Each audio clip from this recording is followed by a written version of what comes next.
ನಮಸ್ಕಾರ ಎಲ್ಲರಿಗೂ. ವಿಡಿಯೋದ್ರಲ್ಲಿ ನಾವು ಅರ್ಥ ಮಾಡ್ಕೊತೀವಿ ಹೆಂಗೆ ಸೊಸೈಟಿ ಒಂದು ಪರ್ಸನ್ನ ಜಡ್ಜ್ ಮಾಡ್ತಾರೆ. ಒಂದು ಪರ್ಸನ್ ಫ್ಯಾಟ್ ಆಗಿದ್ರೆ, ಒಂದು ಪರ್ಸನ್ ತಿನ್ನಾಗಿದ್ರೆ ಸೊಸೈಟಿ ಜಡ್ಜ್ ಮಾಡ್ತಾರೆ. ಬಟ್ ಸೊಸೈಟಿ ಯಾವತ್ತು ಆ ಪರ್ಸನ್ಗೆ ಒಂದು ಸೊಲ್ಯೂಷನ್ ಹೇಳಲ್ಲ, ಕೊಡೋಕ್ಕೂ ಆಗಲ್ಲ. ಆ ವಿಡಿಯೋದ್ರಲ್ಲಿ ನಾವು ಅದು ಅರ್ಥ ಮಾಡ್ಕೊಂಡ್ರಿ. ಆಮೇಲೆ ಹೆಂಗೆ ಒಂದು ಫುಡ್ ಸೈಂಟಿಸ್ಟ್ ಇಲ್ಲ ಫುಡ್ ಇಂಜಿನಿಯರ್ ಪ್ಲ್ಯಾನ್ ಮಾಡಿ ಅವ್ರ ಫುಡ್ನ ಇಂಪ್ಲಿಮೆಂಟ್ ಮಾಡ್ತಾರೆ, ಅದಕ್ಕೆ ಈ ಪರ್ಸನ್ಸ್ ಅಡಿಕ್ಟ್ ಆಗ್ತಾರೆ. ಅದು ಅವ್ರ ಕೈಯಲ್ಲಿಲ್ಲ.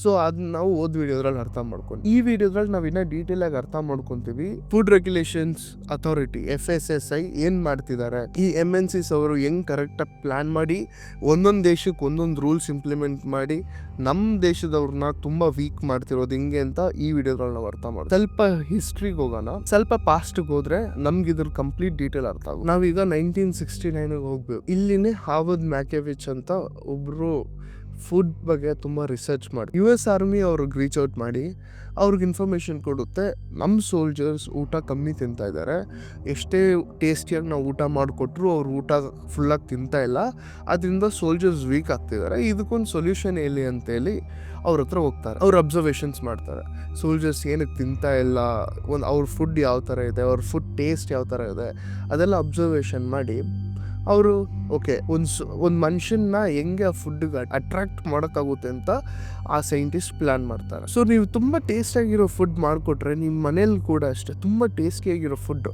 ನಿಮ್ಮ ಕೈಯಲ್ಲಿ ಒಂದು ಲಿಮಿಟ್ ಮೇಲೆ ತಿನ್ನೋಕ್ಕಾಗಲ್ಲ.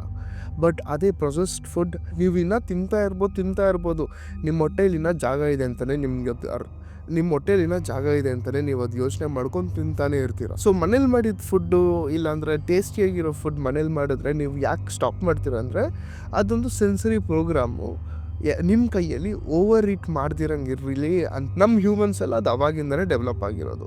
ಆ ಸೆನ್ಸರಿ ಪ್ರಕಾರ ಜಾಸ್ತಿ ತಿನ್ನೋಕ್ಕಾಗಲ್ಲ, ನೀವು ತಿನ್ಬೇಕಂತ ಅಂದ್ಕೊಂಡ್ರು ತಿನ್ನೋಕ್ಕಾಗಲ್ಲ. ಬಟ್ ಈ ಸೈಂಟಿಸ್ಟ್ ಅದನ್ನ ಓವರ್ ರೈಡ್ ಮಾಡಿ ಹೆಂಗೆ ಇನ್ನೂ ಮನುಷ್ಯರನ್ನ ತಿನ್ನಿಸೋದು, ಹೆಂಗೆ ಅವ್ರ ಹೊಟ್ಟೆಯಲ್ಲಿ ಇನ್ನೂ ಖಾಲಿ ಇದೆ ಅಂತ ಅವ್ರ ಬ್ರೈನ್ಗೆ ಅದು ಆನ್ಸರ್ ಹೋಗಿ ಇನ್ನೂ ತಿನ್ಬೇಕು ಅನಿಸ್ಬೇಕಂತಾನೆ ಈ ಸೈಂಟಿಸ್ಟ್ ಅವರು ಓವರ್ ರೈಡ್ ಮಾಡೋಕ್ಕೆ ಪ್ಲ್ಯಾನ್ ಮಾಡಿ. ಆ ಸೈಂಟಿಸ್ಟಿಗೆ ಒಂದು ಅರ್ಥ ಆಗುತ್ತೆ, ಒಂದು ಫುಡ್ ಯಾಕೆ ಅಷ್ಟು ಚೆನ್ನಾಗಿ ಟೇಸ್ಟ್ ಮಾಡುತ್ತಂದರೆ ಸಾಲ್ಟು, ಶುಗರು, ಫ್ಯಾಟ್ ಇವೆಲ್ಲ ಒಂದು ಪರ್ಫೆಕ್ಟ್ ಕಾಂಬಿನೇಷನಲ್ಲಿದ್ದರೆ ಮಾತ್ರನೇ ಒಂದು ಫುಡ್ ಪರ್ಫೆಕ್ಟಾಗಿರುತ್ತೆ, ತುಂಬ ಟೇಸ್ಟಿಯಾಗಿರುತ್ತೆ.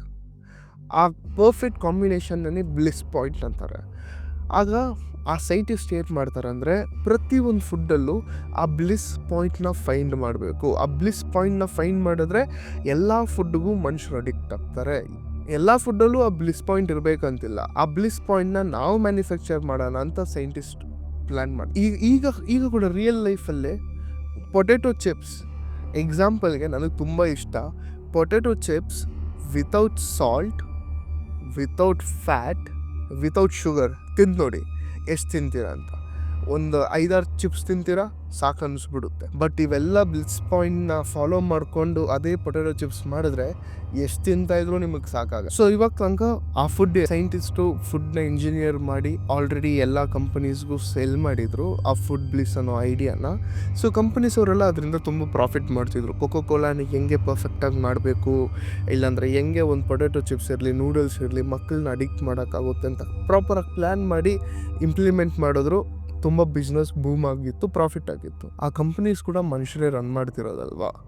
ಸೊ ಅವ್ರೇನು ಪ್ಲ್ಯಾನ್ ಮಾಡ್ತಾರೆ, ಇಷ್ಟು ಸಾಕಾಗಲ್ಲ, ಇನ್ನೂ ಜಾಸ್ತಿ ಅಡಿಕ್ಟ್ ಮಾಡಬೇಕು, ಜನ ಇನ್ನೂ ಭೂಮಿಯಲ್ಲಿ ಇನ್ಕ್ರೀಸ್ ಆಗ್ತಾನೆ ಇದ್ದಾರೆ, ಅವ್ರನ್ನೆಲ್ಲರನ್ನೂ ಅಡಿಕ್ಟ್ ಮಾಡಬೇಕು, ಇನ್ನೂ ಪ್ರಾಫಿಟ್ಸ್ ಬರುತ್ತೆ ಅಂತ ಪ್ಲ್ಯಾನ್ ಮಾಡಿ ಎಲ್ಲ ಮೇಜರ್ ಫುಡ್ ಇಂಡಸ್ಟ್ರಿಯ CEOs, ಚೇರ್ಮನ್ ಯಾರೆಲ್ಲ ಟೆಕ್ನಾಲಜಿ ಹಿಂದೆ ಇದ್ದಾರೆ, ಯಾರೆಲ್ಲ April 8, 1999 ಎಲ್ಲ ಮೇಜರ್ CEOs ಯಾರೆಲ್ಲ ಈ ಫುಡ್ ಇಂಡಸ್ಟ್ರಿನ ರನ್ ಮಾಡ್ತಿದ್ದಾರೆ ಎಲ್ಲರೂ ಒಂದು ಮೀಟಿಂಗ್ ಮಾಡ್ತಾರೆ. ಎಲ್ಲಿ?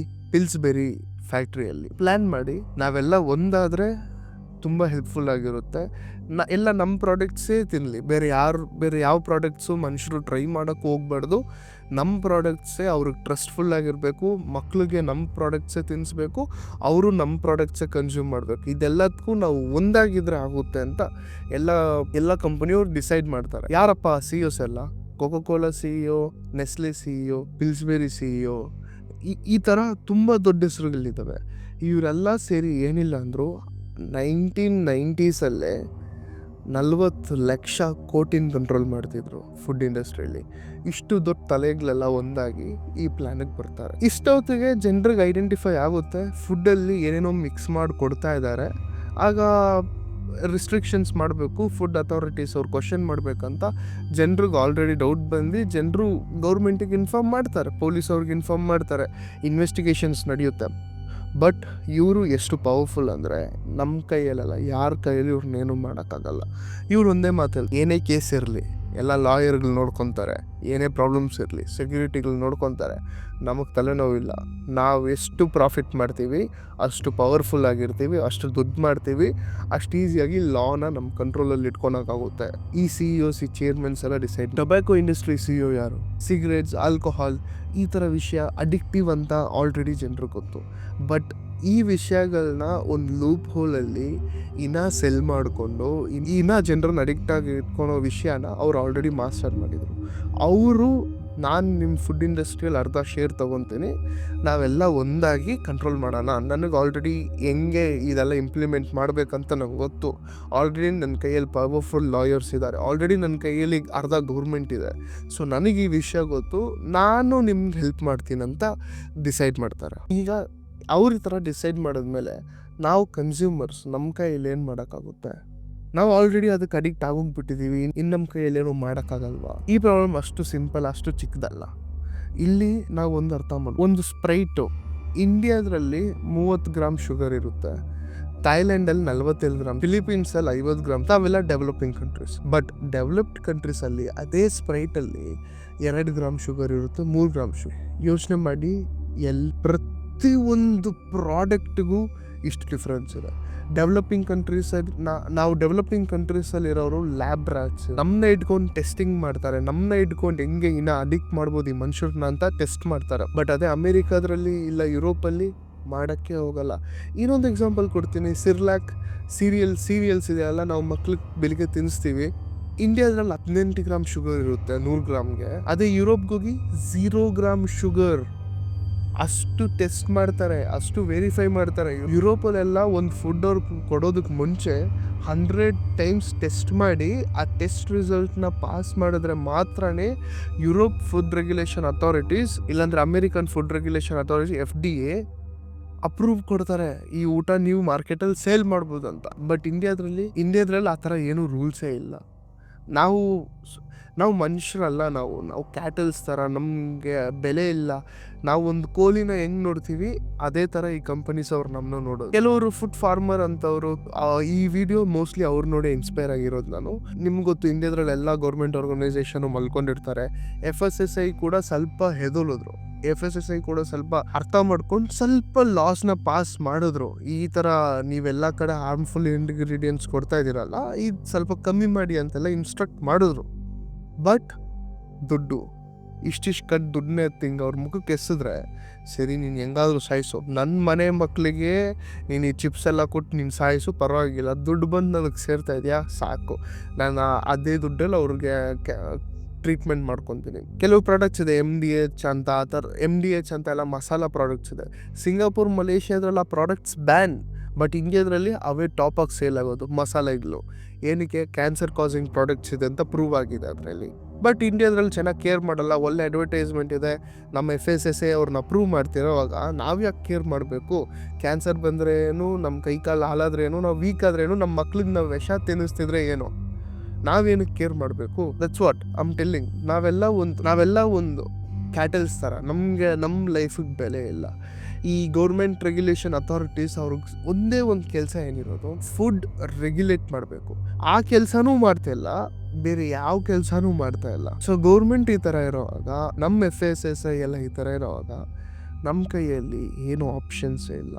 ಈಗ ನಾವೊಂದು ಅರ್ಥ ಮಾಡ್ಕೊಬೇಕು, ನಮ್ಮ ಬಾಡಿ, ನಮ್ಮ ಹೆಲ್ತ್ ನಾವು ಚೆನ್ನಾಗಿ ನೋಡ್ಕೊಬೇಕು. ನಮ್ಮ ಬಾಡಿನ ನಾವು ಚೆನ್ನಾಗಿ ನೋಡ್ಕೊಬೇಕು. ತಿರ್ಗಾ ನಾನು ಅದೇ ಸೊಸೈಟಿಯಾಗಿ ನಿಮ್ಗೆ ಹೇಳ್ತಾ ಇಲ್ಲ, ದಪ್ಪ ಇದ್ದೀರಾ ಅಂದರೆ ಸಣ್ಣಾಗಿ ಅಂತ, ಸಣ್ಣ ಇದ್ದೀರಾ ಅಂದರೆ ದಪ್ಪ ಆಗಿ, ಯಾವುದು ನಮ್ಮ ಕೈಯಲ್ಲಿ. ಬಟ್ ಇದು ಯಾವುದನ್ನು ನಾವು ಆ ಮಲ್ಟಿನ್ಯಾಷನಲ್ ಕಂಪನೀಸ್ ನಮ್ಮ ಲ್ಯಾಬ್ ರ್ಯಾಟ್ಸ್ ಥರ ಟ್ರೀಟ್ ಮಾಡ್ತಿರೋ ಈ ಮಲ್ಟಿನ್ಯಾಷನಲ್ ಕಂಪನೀಸ್ ಅವ್ರಿಗೂ ನಾವು ಕೊಡಬಾರ್ದು. FSSAI ಅವರು ಮಲ್ಕೊಂಡಿರೋ ಡೆಡ್ ಬಾಡಿಗಳು, ನಾಯಿಗಳು ಎದೋಲೋ ತನಕ ಗೌರ್ಮೆಂಟ್ಗಳು ಅವ್ರ ಮಕ್ಕಳನ್ನು ಈ ಪರ್ಮಿಷನ್ಸ್ ಕೊಟ್ಟು ಸೇಲ್ ಮಾಡ್ತಿರೋ ಈ ದರಿದ್ರ ಗೌರ್ಮೆಂಟ್ಗಳು ಎದೋಳೋ ತನಕ ನಮ್ಮ ಕೈಯಲ್ಲಿ ಈ ವಿಷಯದ್ರಲ್ಲಿ ಏನೂ ಮಾಡೋಕ್ಕಾಗಲ್ಲ. ಆವಾಗ ತನಕ ನಾವು ಹೆಂಗಪ್ಪ ಸರ್ವೈವ್ ಮಾಡೋದಂದರೆ ಒಂದೇ ಒಂದು ವಿಷಯ, ನಿಮ್ಮ ಕೈಯಲ್ಲಿ ಮಾಡೋಕ್ಕಾಗೋದು ಒಂದೇ ಒಂದು ವಿಷಯ. ಒಂದು ಫುಡ್, ಒಂದು ಏನೇ ಪ್ಯಾಕೆಟ್ ತೊಗೊತಾ ಇದ್ರು ಆ ಪ್ಯಾಕೆಟ್ನ ತಿರುಗಿಸಿ ನೋಡಿ, ಆ ಪ್ಯಾಕೆಟಲ್ಲಿ ಏನು ಬರ್ದಿದೆ ಅಂತ ಓದಿ. ಎಷ್ಟು ಫ್ಯಾಟ್ ಇದೆ, ಎಷ್ಟು ಪ್ರೋಟೀನ್ ಇದೆ, ಎಷ್ಟು ಕಾರ್ಬೋಹೈಡ್ರೇಟ್ಸ್ ಇದೆ, ಇದನ್ನ ತಿಳ್ಕೊಂಡ್ರೇ 90% ನಿಮ್ಮ ಕೈಯಲ್ಲಿ ಆ ಫುಡ್ಸ್ನ ಅವಾಯ್ಡ್ ಮಾಡ್ಕೋಗುತ್ತೆ. ಯಾವುದೆಲ್ಲ ನಿಮಗೆ ಡೇಂಜರ್ ಅದನ್ನೆಲ್ಲನೂ ನಿಮ್ಮ ಕೈಯಲ್ಲಿ ಅವಾಯ್ಡ್ ಮಾಡೋಕ್ಕಾಗುತ್ತೆ. ಈ ಒಂದು ಸ್ಕಿಲ್ನ ಮಾತ್ರ ನೀವು ಅಡ್ಯಾಪ್ಟ್ ಮಾಡ್ಕೊಳ್ಳಿ. ನಿಮ್ಮ ಮನೇಲಿ ಇರೋರ್ಗೂ ಹೇಳ್ಕೊಡಿ, ವಯಸ್ಸಾದವ್ರಿಗೆ ಹೇಳ್ಕೊಡಿ, ಎಲ್ಲರಿಗೂ ಹೇಳ್ಕೊಡಿ. ಒಂದು ಪ್ಯಾಕೆಟ್ ತಿರುಗಿಸಿ ಆ ಪ್ಯಾಕೆಟಲ್ಲಿ ಏನಿದೆ ಅಂತ ತಿಳ್ಕೊಬೇಕು ನಾವು, ಆಮೇಲೆ ಅದನ್ನ ತಿನ್ಬೇಕು. ಅದೇ ಒಂದು ಫಾಸ್ಟ್ ಫುಡ್ ಹೋಟೆಲ್ಗೆ ಹೋಗಿ ಹಿಂಗೆ ಬಗ್ಗೆ ನೋಡ್ತೀರಾ ಅಲ್ವಾ, ಏನೆಲ್ಲ ಆಗ್ತಾಯಿದ್ದಾರೆ ಊಟದ್ರಲ್ಲಿ, ಕ್ಲೀನಾಗಿದೆಯಾ ಇಲ್ವಾ ಅಂತ. ಬಟ್ ಈ ಫ್ಯಾಕ್ಟ್ರೀಸಿಂದ ಬರೋದು ಪ್ಯಾಕೆಟ್ ಆಚೆಗಡೆ ಕ್ಲೀನಾಗಿದೆ, ಒಳಗಡೆ ಏನೇ ಇದ್ರೂ ತಿನ್ನೋಕ್ಕೆ ರೆಡಿ ಇದ್ದೀರಾ. ಸೊ ಆಚೆಗಡೆ ಅದೇ ಪ್ಯಾಕೆಟಲ್ಲಿ ಏನು ಬರ್ದಿದೆ ಅಂತ ಫಸ್ಟ್ ತಿಳ್ಕೊಂಡು ಆಮೇಲೆ ನಾವು ಆ ಪ್ರಾಡಕ್ಟ್ ಕನ್ಸ್ಯೂಮ್ ಮಾಡಿ. ಇದೇ ಈಗ ಬೇಸಿಕ್ ಸೊಲ್ಯೂಷನ್. ಈ ಗೌರ್ಮೆಂಟ್ನ ನಂಬ್ಕೊಂಡು, ಈ FSSAI ನಂಬ್ಕೊಂಡು ನಮ್ಮ ಕೈಯಲ್ಲಿ ಏನೂ ಮಾಡೋಕ್ಕಾಗಲ್ಲ. ಬಟ್ ನಮ್ಮ ಕೈಯಲ್ಲಿ ನಮ್ಮ ಬಾಡಿನ, ನಮ್ಮ ಮಕ್ಕಳನ್ನ ಸೇವ್ ಮಾಡೋಕ್ಕಾಗೋದು ಇದೊಂದೇ ವಿಷಯದ್ರಲ್ಲಿ ಮಾತ್ರ. Thank you. This is Akash signing off. Take